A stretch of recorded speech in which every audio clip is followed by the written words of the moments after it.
Imagine. Tu viens d'échouer à l'examen que tu préparais depuis des mois. L'entreprise de tes rêves vient de rejeter ta candidature. Ton projet entrepreneurial, dans lequel tu as investi temps et argent, s'effondre. Le sol se dérobe sous tes pieds. Ta respiration s'accélère. Ton esprit est submergé par un flot de pensées négatives. J'ai tout gâché. Je ne suis pas assez bon. Je n'y arriverai jamais. Et si je te disais qu'il existe une philosophie millénaire qui a aidé des empereurs, des esclaves, des généraux et des prisonniers à transformer leurs pires échecs en tremplin vers la grandeur?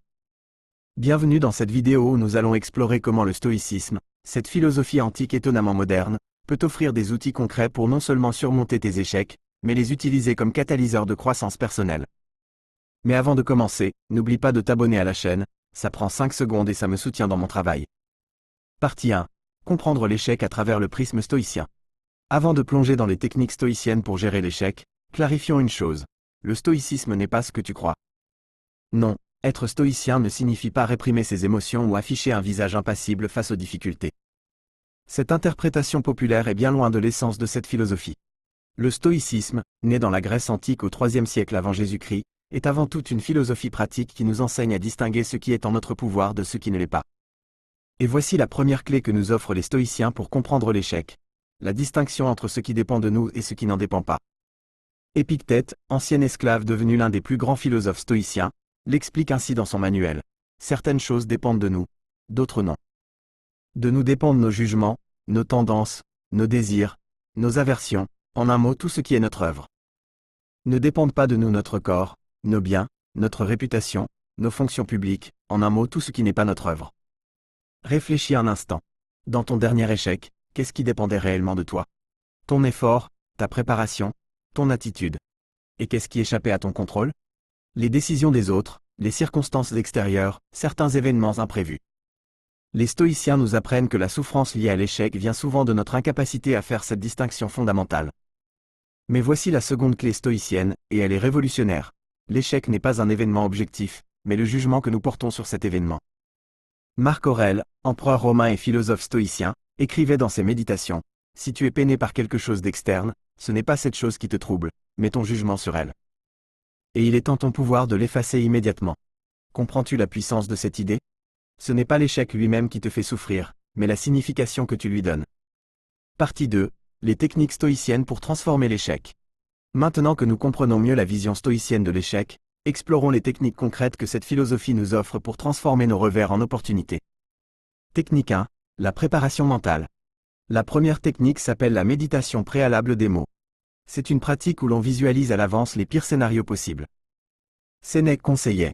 Celui qui a prévu l'assaut de l'adversité l'a déjà vaincu. Imagine que tu prépares un entretien d'embauche crucial.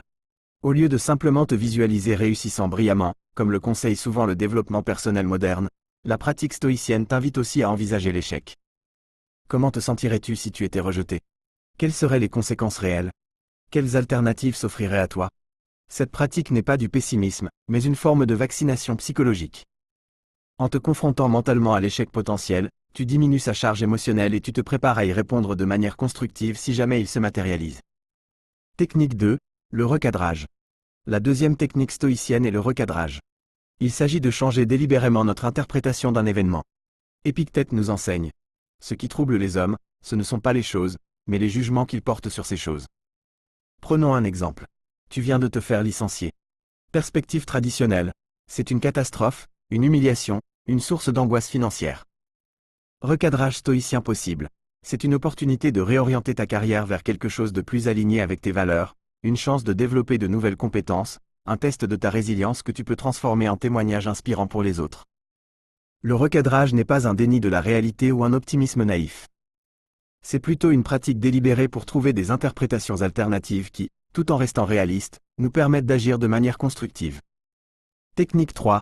La vue d'en haut. La troisième technique est ce que les philosophes appellent la vue d'en haut. Il s'agit d'élargir sa perspective pour voir l'échec dans un contexte plus vaste. Marc Aurèle nous invite à imaginer que nous nous élevons au-dessus de la situation, voyant notre vie de plus en plus haut, jusqu'à embrasser l'humanité entière et l'immensité du temps. De cette hauteur, ton échec actuel apparaît-il toujours aussi écrasant? Dans 10 ans, quel impact aura-t-il vraiment sur ta vie? Et dans l'histoire de l'humanité, quelle place occupe-t-il? Cette technique nous aide à retrouver un sens des proportions. Elle ne diminue pas l'importance de nos efforts, mais elles nous libèrent du poids écrasant que nous attribuons parfois à nos échecs. Partie 3. Transformer l'échec en croissance. Nous arrivons maintenant à la partie la plus transformatrice de notre exploration. Comment utiliser activement l'échec comme catalyseur de croissance personnelle. L'échec comme révélateur.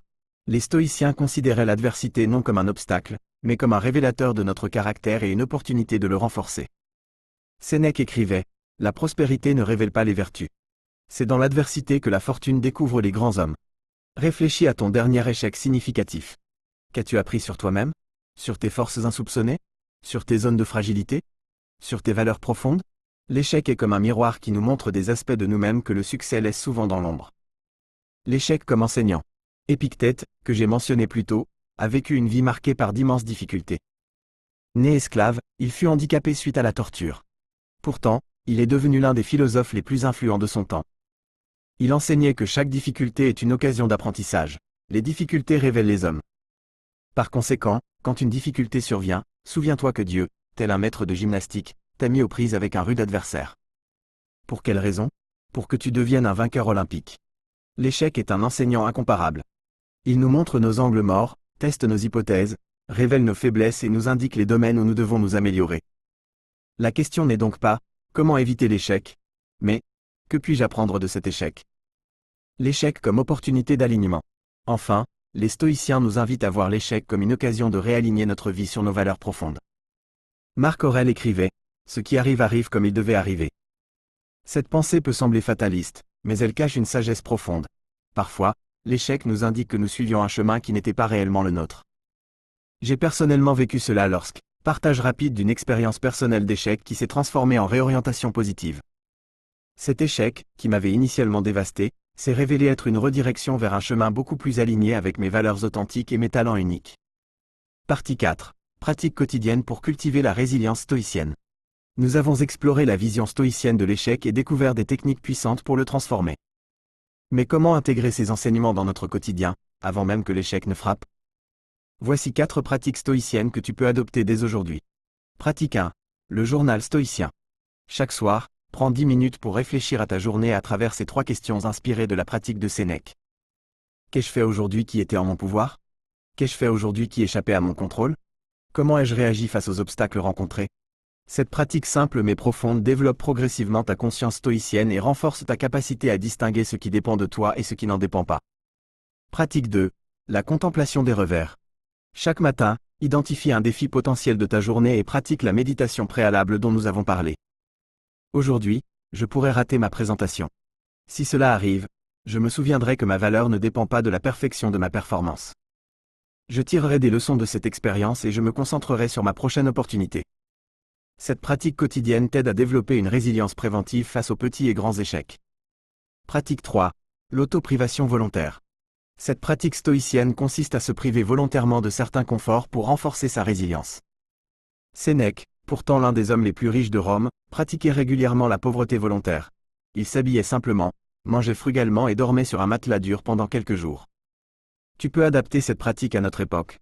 Essaie une journée sans smartphone, un week-end sans réseaux sociaux, ou un repas très simple. Ces petites privations volontaires renforcent ta capacité à faire face à l'adversité quand elle se présente réellement. Pratique 4. La gratitude stoïcienne.